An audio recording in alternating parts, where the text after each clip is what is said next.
Hi everyone. Today I want to talk about a project I've been meaning to do in the shop for quite some time, and it involves my Benchmade Proper. This is one of my favorite pocket knives. It's more of a modern slip joint from more of a tactical maker. Benchmade makes great knives. This knife has the sheep foot blade profile, and Benchmark does offer sharpening services. You just send your knife back to them. I am usually too much in a hurry to do that, so I've sharpened this myself, so it no longer has the factory grind, but it's a great knife. It is a hard steel to sharpen. S30V is the blade steel, and you'll notice it has screws on it. And when I got this knife, I said, well, I might be able to make some wooden covers for that at some point. This is red G10. It's a nice, it's got some good grain to it. It's a nice, really nice knife, and I've carried it like this for, I don't know, probably 5 years. But I've always wanted to recover it with something that maybe dress it up a little bit. I've thought about stabilized wood. I've thought about some G-Carta, even bone, but I have acquired some material called G-Carta. This is from Hansen and Sons. I believe they're out of Oregon. This is kind of a burlap G-Carta type material. It's just resin impregnated fabric, and these are layered. This is called their Mexican blanket, and I can't remember what this one was called, but it was more of a wavy blue, and I'll go with the regular Mexican blanket. G-Carta is their brand name for theirs. So I'm going to show you the process I used. The first step I did was take the knife apart. And if you're like me, if your knife has screws, you're going to take it apart. So I've taken it apart before, cleaned it, and just kind of just to investigate how hard it would be to recover it. These are Torx screws into kind of, I guess you would call them a barrel nut. It's a little, they have a flat ground on one side of them, and that gives them, helps register them in their hole. There's no way you'll ever see that on the camera probably, but this is just a flat G10. It's got 4 holes. I will measure the holes, and they also have counter holes too, for each screw head to recess into the body. So we have steel liners. The blade has bushings, probably bronze. This is the spring, and this spring, this is a slip joint knife, but this spring, look how thick it is here. It does not have the deflection that more traditional slip joints have that I have taken apart. Also in the liner is a small blade stop pin. So what I'll do next is take these to the scanner, lay them on the bed, and I'm going to scan them and then create the vectors I need to take to the CAD program or to our CNC program. Nothing about this says you have to use CNC. This is fairly simple. If you had some appropriately sized drill bits, you could use these as a template and go for it. I have the opportunity and the tools to do it, so I'm going to use it as an exercise for our CNC machine here. So next step is I will scan these, and I'll come back and show you what what I've done and the drawings that I'll create from it. Okay, I've scanned the parts. I used a ruler on the flatbed scanner. This was just with an office style flatbed scanner. Lay the parts down, liners, and the covers that I had, and I used the liners to get scanners leave a shadow line that is kind of hard to decide which is the hard edge and which is the shadow. It's a little easier on these steel parts that are 100%, well, they're thinner and they're flatter. So, and they lay flat against the cover that lays down and the bed. So probably a little better results if you use the liner to get the hole locations and diameters. Hole diameters, I used the artwork here, or the scan. For the countersinks, I used the existing countersink diameters on the stuck calipers in there and measured the countersink depth and diameter. But I also checked it with the screw heads to make sure we had some clearance there. So that's the next step. I used this and I created kind of a working drawing. This is just kind of flipped.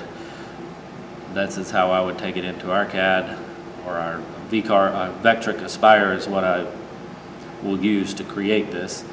But this is the rough shape I had, the cut vector that we'll use, and the countersink diameter and the through hole diameters that we have. I am going to, my G-Carta that I have is a 1/4 inch thick, and I'll be making finished parts that are 1/8 of an inch thick.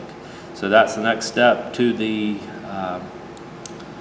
CNC router. I'll show a quick shot of the model that I will create, and then I'll show the finished parts on the bed. I just don't have the ability to film the machining of the parts with the dust hood down and all that. So I will follow me into the shop and I'll show you the next steps.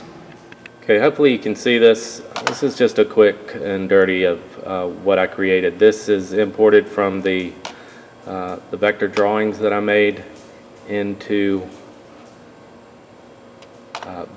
Vectric Aspire, and this is the 3D model that I created from it. It has the countersinks, the through holes, and this would be for the pile side of the knife.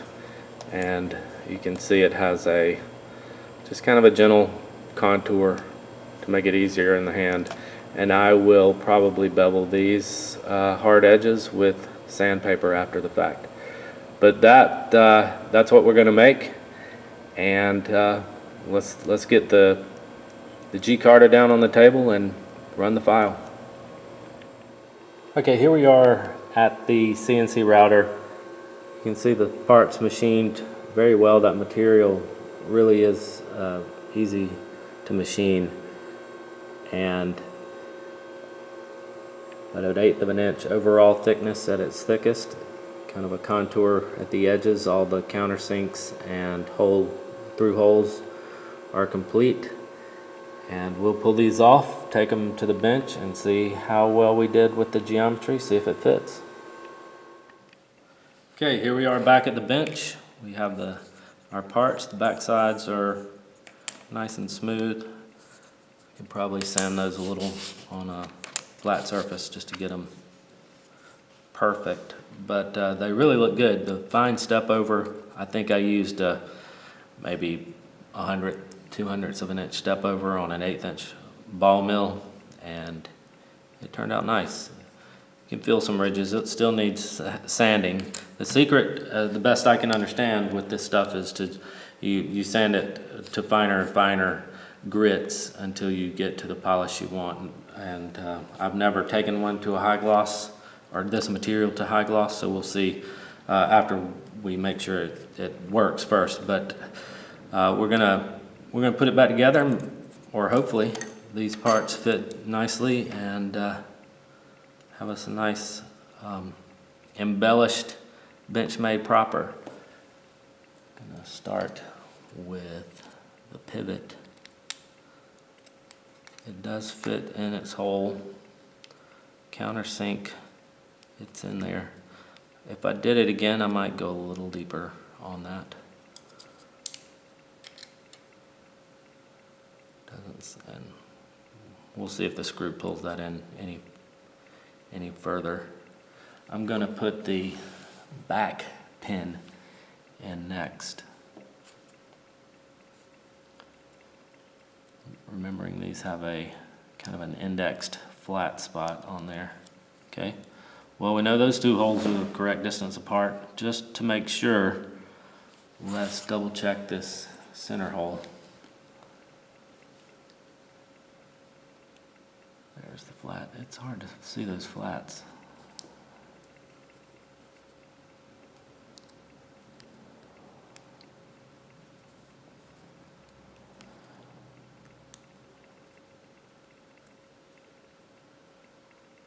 So it's a little tight, or I don't have that rotated.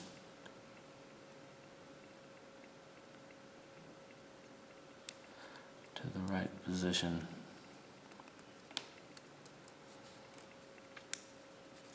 Let's see.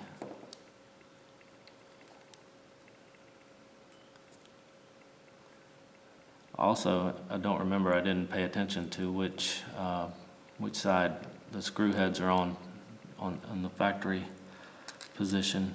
Okay, that one went in. I believe this hole is slightly, and I'm talking probably a couple thousandths, too far toward the heel of the knife, away from the blade, but they're in. So we'll put it on the table, see if we can, let's put this blade stop in place. We'll put the spring. And now, I don't know if we can do this way. Lubricate this washer while I have it in my hand.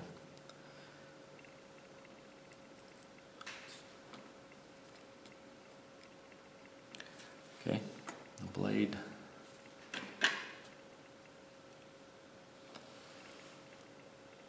Now, since we have both pins and the spring, we're going to see how hard it is to slip it into place while it is in position. The blade's got a pretty good edge on it, so I'm going to see how hard this is.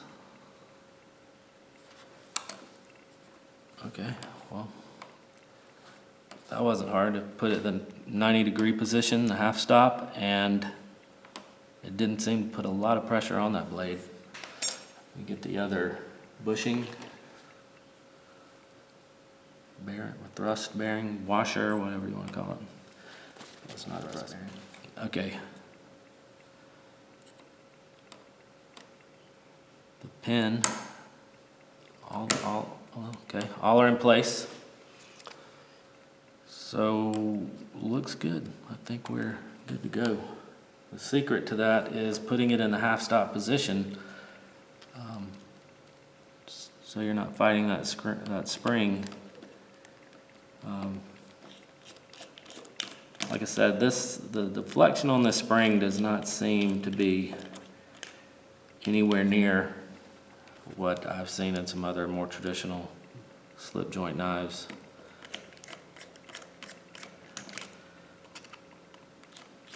And I have to say, so far, even in its rough machined state, I like the looks of it. We'll see how good we did lining up the lines on each side.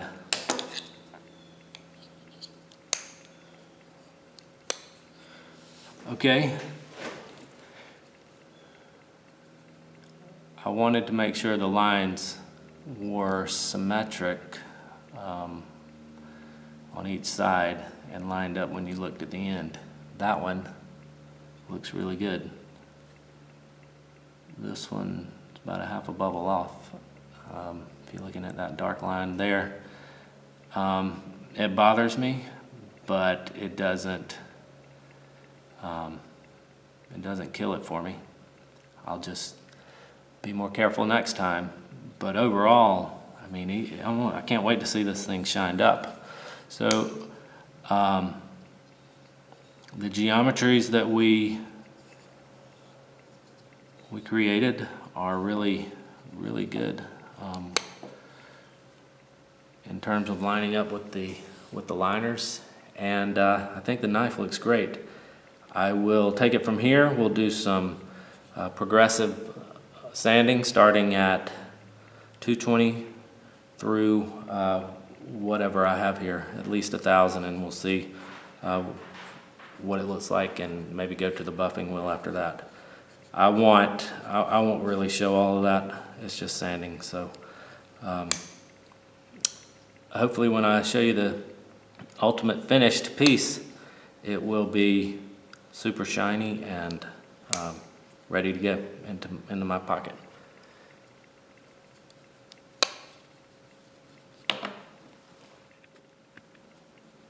Okay, I have sanded these. I started at 320, then 400, 800, 1,000, 1,500, 2,000, and 2,500, and then buffed them with buffing compound on the cotton wheel, and they're smooth. They are not shiny. It's more of a satin finish. Maybe I need a finer buffing compound to really bring out. I wanted a kind of a mirror high gloss to it.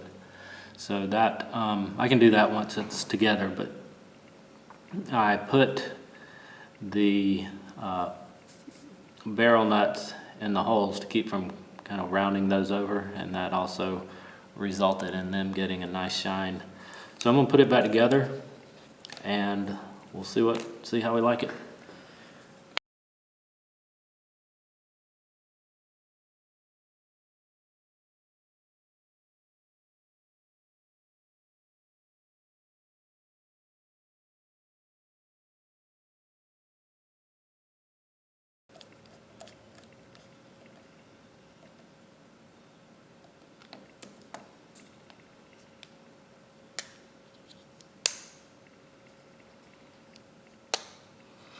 So what do you think?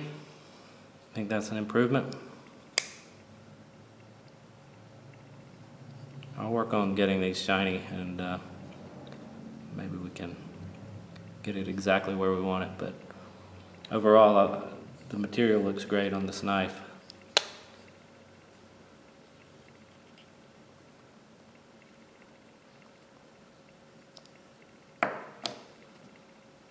So let me know what you think.